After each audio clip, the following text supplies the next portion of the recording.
Jacksonville, the Packers walked it off with a field goal Sunday for the second straight week, this time at Everbank Stadium in a 30-27 triumph over the Jaguars. Here are 5 takeaways from the dramatic win that got the Packers to 6-2. Malik Willis did it again. Only on this occasion, the Packers' backup QB didn't have a whole week to prepare.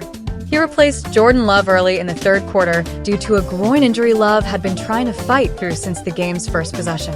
After cashing in on a Jaguars turnover just 5 yards from pay dirt for a 27-17 lead early in the fourth quarter, it looked like the Packers were in good shape.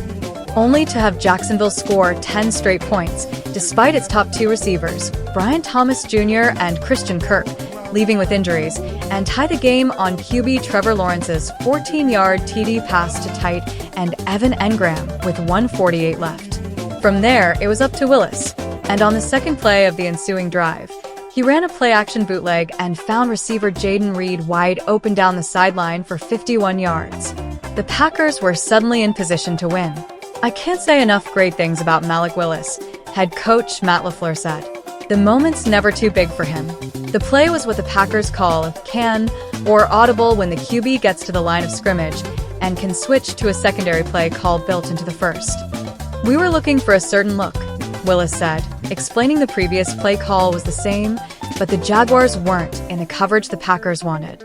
"We ran it again, got the look we were looking for, and I canned right to it. It was perfect."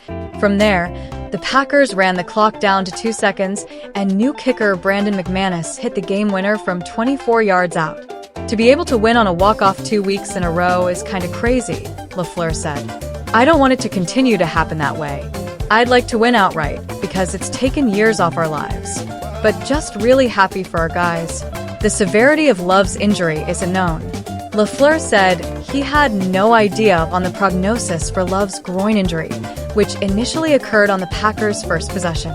He was walking around gingerly from there on, though he was still able to direct 3 scoring drives in the first half worth 13 points.